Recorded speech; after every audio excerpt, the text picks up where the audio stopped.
Melhor Morto, 10 romances póstumos que nunca deveriam ter sido publicados. Um artigo da Literactor escrito por Joshua Chaplinsky em 2013. Ele já abre com O Rei Pálido, de David Foster. O que sabemos? Na época de seu suicídio em 2008, Wallace trabalhava no que chamava de A Grande Coisa, há mais de 10 anos. Apenas um ano antes, ele estimava ter concluído apenas um terço da obra. O trabalho em andamento foi encontrado por sua esposa juntamente com centenas de páginas de anotações e revisões adicionais que detalhavam em parte a história de um grupo maligno dentro da Receita Federal que está tentando roubar os segredos de um agente particularmente talentoso em manter um estado elevado de concentração. Fecha aspas. As mais de 1000 páginas foram compiladas e reduzidas pelo editor de longa data de Wallace, Michael Piett. E por que não deveria ter sido publicada? O Rei Pálido não é um romance. É uma mistura confusa de ideias inacabadas e começos e interrupções narrativas. E embora tenha sido descrito como de uma genialidade estonteante, também foi descrito como estupefetamente tedioso. Pela mesma pessoa, nada menos. Esse parece ser o consenso. Também foi sugerido que a versão publicada é mais um produto de Piett do que de Wallace. Se Wallace tivesse terminado o romance, teria sido uma obra completamente diferente. Outro livro que nunca deveria ter sido publicado é A Bíblia de Neon, de John Kennedy Toole. O que sabemos? O primeiro romance de Toole foi escrito em 1954 com apenas 16 anos. Só seria publicado 35 anos depois. 8 anos após uma conspiração de tolos ter ganhado o prêmio Pulitzer e se tornado um best-seller, e 20 anos após o suicídio do autor, o romance narra a história de um jovem que cresce na zona rural do Mississippi e lida com os costumes sociais e religiosos da época. Por que não deveria ter sido publicado? Nas palavras do próprio autor, abre aspas, o livro é claramente ruim. Fecha aspas. E a qualidade e o estilo de escrita tinham a mesma semelhança com Dances. Mas, após o sucesso de uma obra-prima póstuma, a família e os editores ficaram gananciosos. Um raio não cai 2 vezes no mesmo lugar. O Salmão da Dúvida, de Douglas Adams. O que sabemos sobre o livro é, embora tenha brincado com a ideia de transformá-lo em um 6º volume de O Guia do Mochileiro das Galáxias, Salmão foi originalmente concebido como um romance de Dirk Gently. A versão publicada foi compilada a partir de vários rascunhos diferentes e tem a ver com um gato desaparecido pela metade em um futuro distante dominado por agentes imobiliários e cangurus fortemente armados. Por que nunca deveria ter sido publicado? Salmon é realmente uma obra em andamento, composta por apenas 10 capítulos. Se Adam ainda estivesse vivo, essa versão provavelmente teria sido descartada e reaproveitada em suas séries mais populares. Salmon é apenas para os fãs mais dedicados de Adams. Ler a obra inacabada de seu autor favorito é o equivalente literário a ouvir a sua namorada soltar um pum pela primeira vez. É o que é, e não há como voltar atrás. E os hipopótamos foram fervidos em seus tanques, de Williams S. Burroughs e Jack Kerouac. O que sabemos? Um romance policial baseado no assassinato de David Kramer por Lucien Carr, objeto de sua obsessão indesejada durante uma briga de facas em estado de embriaguez. Segundo a história, Carr confessou o crime aos 2 autores, que permaneceram em silêncio. Aparentemente, essa não era a resposta desejada, então Carr se entregou à polícia, o que resultou na acusação de Billy e Jack como cúmplices. Por que nunca deveria ter sido publicado? Escrito anos antes de qualquer um dos autores atingir o auge, ou seja, se tornarem famosos, o próprio Burroughs não considerou a colaboração digna de publicação e foi citado dizendo, abre aspas, não era sensacional o suficiente para ser publicado, nem era bem escrito, ou interessante o suficiente para ser publicado de um ponto de vista puramente literário. Fecha aspas. Isso não impediu Kerouac e outros de quererem prosseguir com a publicação, mas depois que a propriedade da obra foi resolvida por um processo movido por Burroughs, eles teriam que esperar até ele e Carr morressem. De acordo com o New York Times, o livro era, abre aspas, frágil, repetitivo e sem graça, fecha aspas. E sua única qualidade redentora era, abre aspas, seu título horrivelmente cômico, fecha aspas. O original de Laura, de Vladimir Nabokov, o que sabemos? Publicado mais de 30 anos após a morte de Nabokov, Laura conta a história de um homem obcecado pela morte que decide apagar a si mesmo da existência por meio da meditação. Um conceito incrível, sem dúvida. Por que não deveria ter sido publicado? A obra inacabada consistia em apenas 30 páginas escritas, e Nabokov foi categórico ao afirmar que qualquer trabalho incompleto que ficasse para trás após sua morte deveria ser destruído. É claro que esse último pedido foi prontamente ignorado por sua família, porque afinal, dinheiro! Então eles o guardaram em um cofre na Suíça para ser apreciado. Quando finalmente foi publicado, o filho de Nabokov ofereceu essa declaração absurda. Disse que, abre aspas, a sombra de seu pai não teria se oposto à publicação de Laura, uma vez que Laura tivesse sobrevivido ao zumbido do tempo por tanto tempo, fecha aspas. Seja lá o que isso signifique. O jovem Dmitri foi devidamente advertido pelos críticos que consideraram a qualidade da obra inadequada para a publicação. Pô, 30 páginas, tá ligado? Um rascunho de um rascunho, é praticamente um outline, apenas uma escaleta só. Quase toda a poesia póstuma de Charles Bukowski. O que sabemos? Em uma carta para Stephen Kessler em dezembro de 1984, Charles escreveu: John Martin tem um acervo considerável de material inédito de algumas décadas. Há uma grande chance, se o mundo ainda existir, de que John Martin consiga publicar um livro de Bukowski a cada ano por uns 5, 6 ou 7 anos, talvez até mais. Ele não estava brincando. Na década que antecedeu sua morte, Bukowski publicou aproximadamente 6 livros de poesia. Na década seguinte, foram publicados pelo menos 13 coletâneas. Por que não deveria ter sido publicado? Porque a posterioridade é uma deusa caprichosa e implacável. Em sua maioria, a qualidade de seus textos declinou, e as obras mais recentes parecem realmente raspar o fundo do poço. Quer dizer, não é como se o cara tivesse algo novo a dizer. É basicamente tudo blá blá blá, choro, rabiscos. Isso cansa depois de um tempo. Não queremos nos lembrar de Bukowski como uma sombra decadente e bêbada que ele era. Queremos nos lembrar dele como um jovem bêbado vibrante, com muitas coisas novas a dizer sobre ser um bêbado. Mano, imagina publicar 2 vezes mais o material do cara depois que ele já morreu, tá ligado? Juneteenth, por Ralph Ellison. O que sabemos? O Homem Invisível, de Ellison, foi publicado em 1952, e todos sabemos como terminou.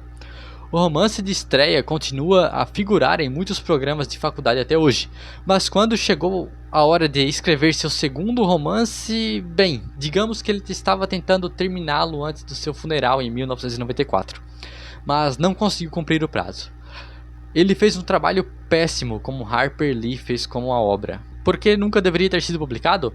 Na época de sua morte, Ellison havia escrito mais de 2.000 páginas de sua continuação. Esses 2 volumes volumosos foram editados por John Scissorhands Callahan, biógrafo e amigo de longa data de Ellison. Isso começa a soar um pouco familiar, nossa. Reduzindo-os a um número mais acessível de 368 páginas. Uma versão com mais de 1.000 páginas, intitulada 3 dias antes do tiroteio, foi lançada cerca de 10 anos depois. Nenhuma dessas versões constitui uma obra completa ou cumpre a promessa do Homem Invisível.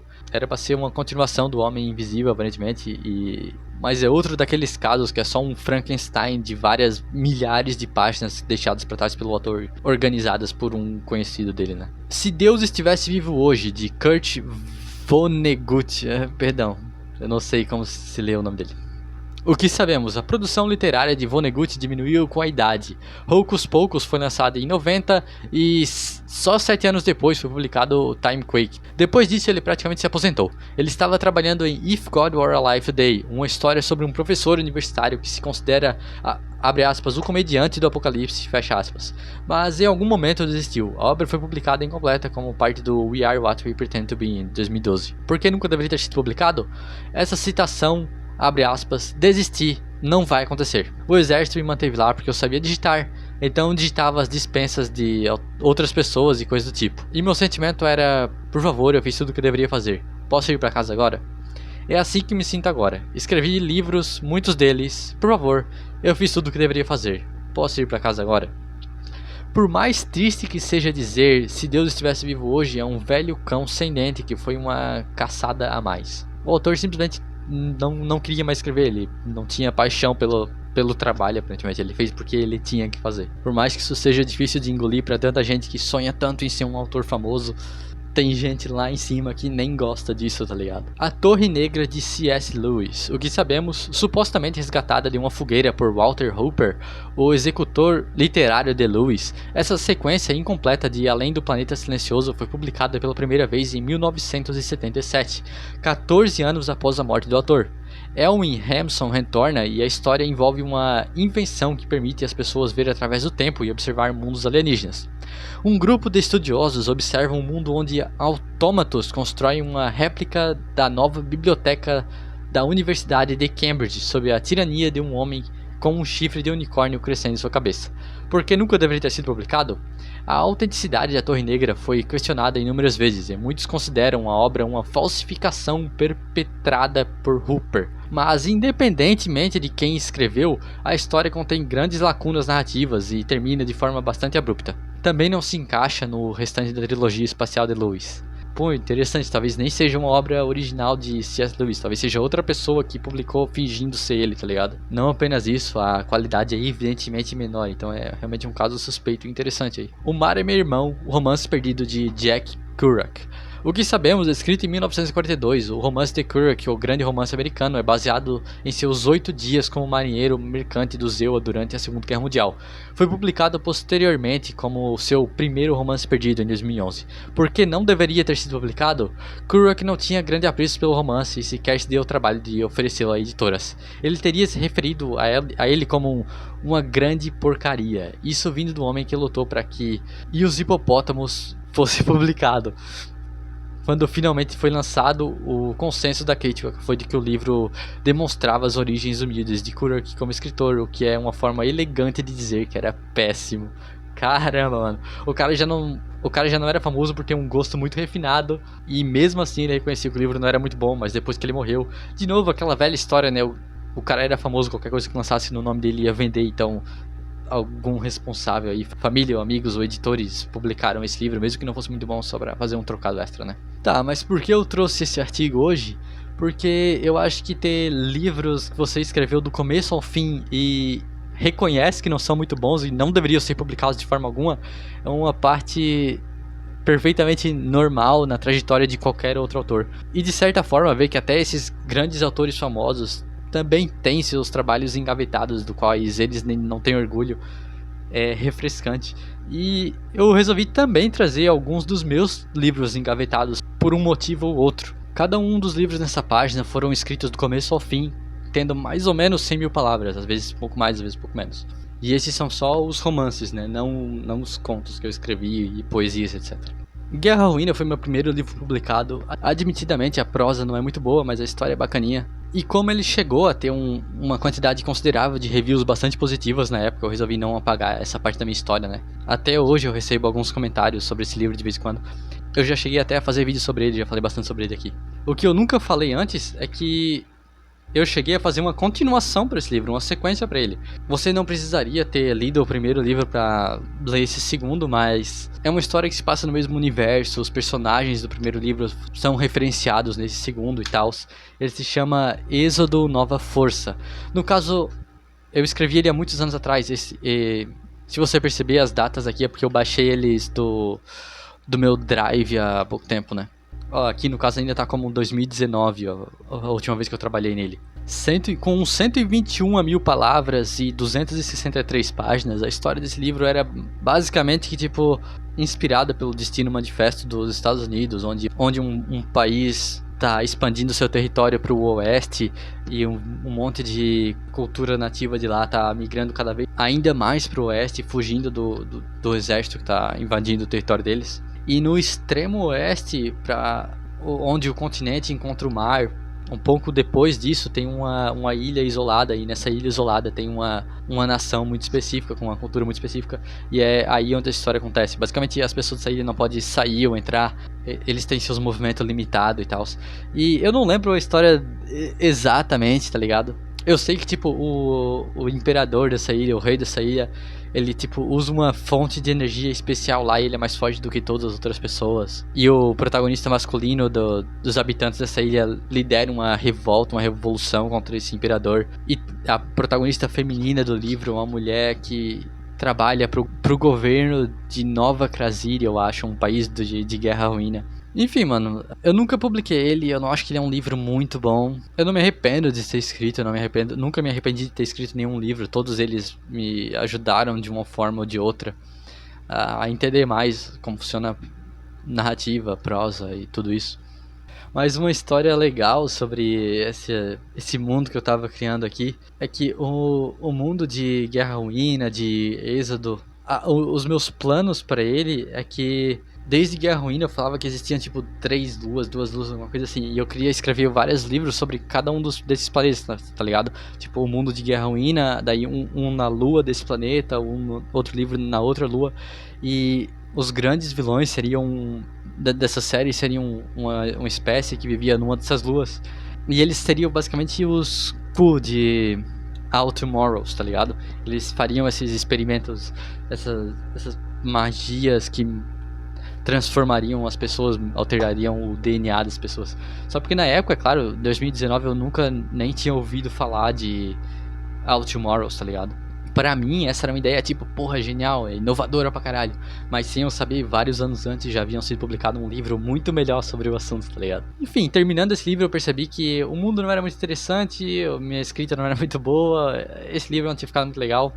Eu engavetei ele. Aí depois, eu acredito, aqui tá em 2026 porque eu baixei hoje do meu drive. É A Única Estrada para o Norte. Eu acho que esse foi o último livro que eu escrevi quando eu tava no ensino médio, eu acredito. E eu acho que é o meu maior livro em questão de número de palavras. Ele tem 146 mil palavras. E eu acho que é o pior livro que eu já escrevi, talvez. Definitivamente, no mínimo, tipo top 2, top 3. E, cara, é um daqueles livros onde, tá ligado, o protagonista é um emo e todo mundo odeia ele. Ele fica, todo mundo me odeia. É uma parada super depressiva, sabe? É só o cara tomando no cu direto, todo mundo falando pra ele se matar direto. E não é à toa, né? Na época que eu escrevi esse livro aqui, eu tava me afundando num episódio depressivo. E pra quem fala que todo livro bom é escrito por um autor depressivo, tá aqui um livro muito bosta escrito quando eu tava no episódio desse. E a história dele, eu acho que eu nunca cheguei a elaborar muito na lore, eu nunca, por incrível que pareça, em 330 páginas, eu nunca elaborei muito no passado desse mundo. Mas a ideia eu lembro mais ou menos que era tipo, um alienígena cai nesse mundo e ele fica preso lá num lugar por uma arma alienígena que outro ET prendeu ele lá. Só porque ele é de uma espécie tão avançada assim que ele consegue realizar basicamente qualquer desejo das pessoas nesse mundo. E a mera presença dele ali, tipo, influencia esse planeta e, tipo, transforma os animais desse planeta em monstros, tá ligado? Aí quanto mais perto do local onde esse alienígena tá preso, mais fortes são os monstros. Que na verdade são só tipo animais mutados, tá ligado? E o protagonista é um aldeão qualquer que vem de uma vila lá o mais longe possível desse alienígena. E ele vai seguindo a titular única estrada para o norte. Porque esse continente é meio que organizado, esse país é meio que organizado num círculo com vários tipos setores cada vez mais pro interior desse círculo, onde fica cada vez mais perigoso. E nisso ele vai cruzando esses setores, vivendo várias aventuras que não são muito divertidas. E no fim ele chega nesse alienígena sozinho, tá ligado? Porque seus amigos odiavam ele. E ele, tipo, deseja meio que acabar com todo o mal do mundo, uma parada assim, toda a violência do mundo. Só porque nisso todo mundo se esquece dele, tá ligado? E os amigos dele vivem felizes pra sempre, mas ele meio que não, uma coisa assim.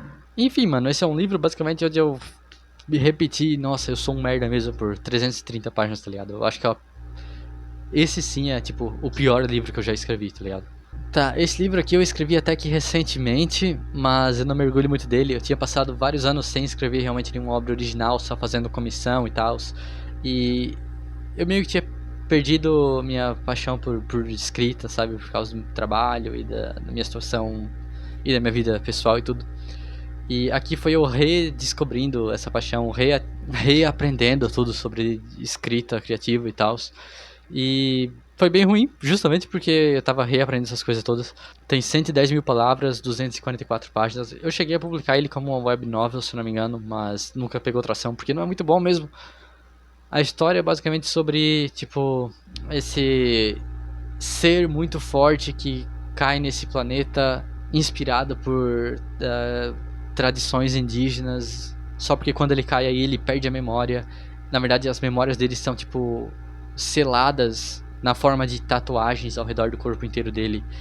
Uma tatuagem enorme de, tipo, uma corrente com 100 elos. e cada vez que ele quebra um elo, ele se lembra de alguma coisa do seu passado e ganha muito poder, mas a personalidade do passado dele também sobrescreve a personalidade atual dele, e por isso ele tem medo de, tipo, morrer por causa disso, de liberar todo o seu poder. E quanto eu gosto dessa premissa, sabe, eu acho que é uma premissa legal. A execução não foi muito boa, o world building foi bem ruim, na verdade, eu acho que eu deveria ter pensado muito mais nisso. Tiveram um elemento ou outro que eu até gostei, mas no geral foi um livro não muito divertido, sabe? Não muito bem pensado, muito bem planejado, mas cumpriu o seu papel, que foi um bom exercício de relembrar tudo que eu havia esquecido depois de anos sem escrever um romance por inteiro. Esse livro aqui, diferentemente dos anteriores, eu gostei muito dele. É um livro de comédia sobre dois alienígenas que invadem uma nave espacial e, sem saber um do outro, eles começam a, tipo, fazer a estereotípica história de alienígena de eu vou matar todos os humanos aqui, vou tomar o corpo deles, colocar meus ovos nessa nave, essa história típica. Só porque eles não sabem que já tem outro alienígena ali dentro, né? E, pô, cara, eu achei uma história hilária, eu realmente amo esse livro. Porém, o motivo por qual eu não divulgo ele, do que eu engavetei ele, é que eu sou o coautor desse livro, sabe? Eu que escrevi todas essas 247 páginas, essas 107 mil palavras, mas o enredo foi criado conforme eu discutia com o coautor desse livro, com outra pessoa que me ajudou a escrever esse livro. A gente conversava e no dia seguinte eu ia e escrevia o que a gente conversava. Só porque, cara, essa outra pessoa, assim, acabou desenvolvendo umas ideias meio tortas, assim, sabe? Acabou se tornando uma figura com a qual eu não quero me associar muito. Então, por mais que o livro seja muito divertido, devido às ações, devido às ideias defendidas pelo coautor, eu resolvi engavetar esse livro, porque eu acho que é melhor não associar a minha imagem com essas ideias defendidas pelo coautor, por mais que o livro seja muito legal, sabe? Então, é uma pena, eu acho um livro muito bom, sim, sabe? Mas eu acho que é a coisa certa manter distância dessa obra, por mais que eu goste dela. E esse daqui é a mesma coisa, eu escrevi com esse mesmo coautor, tipo, logo depois de terminar o livro anterior, a gente escreveu esse, e é igual, cara, é muito, muito engraçado, muito bom, eu amo esse livro. E qual é a história desse livro? Cara, é sobre, tipo, esse moleque, esse otaku, tá ligado? Muito chatão pra caralho. Que ele cria uma organização do mal pra, tipo, dominar o mundo e não sei o quê. Só porque, na verdade, ele criou essa organização do mal com um alter ego dele pra que ele mesmo derrote essa organização do mal com a personalidade pública dele, tá ligado? Então ele vai lá, veste essa máscara, entra no prédio do mal, manda os seus subordinados atacarem tal lugar, tal hora e não sei o quê. E daí ele sai de lá, troca, se veste de mocinho, vai lá e derrota os próprios subordinados, porque ele já sabe tudo que eles vão fazer, tá ligado? Mas ele é tipo super fraco, super psicótico, o maluco é muito doido. E cara, tem muita coisa hilária nesse livro, velho, porra. Eu realmente amo essa história. Só porque, de novo, né, algumas coisas, mesmo que boas, não, não deveriam ser trazidas pra nossa vida. Existem 1 milhão de motivos pelo qual você pode nunca publicar um livro e alguns deles deixam um gosto mais amargo na boca do que outros, né? Enfim, livros não publicados não são a única coisa que eu tenho. Eu tenho no momento 2 romances que eu mantenho em circulação. Você pode ler eles completamente de graça no meu blog. Link na descrição, é só clicar no botão verde e depois selecionar a sua opção preferida. Eu também tenho lá 2 contos e até uma visual nova para baixar. Me diga o que você achou do livro, sua opinião sobre o artigo que eu li, sobre o assunto que eu discuti. Você tem algum livro engavetado? Por qual motivo? Deixa nos comentários, deixa um like, se inscreve no canal, aquela história toda. Valeu!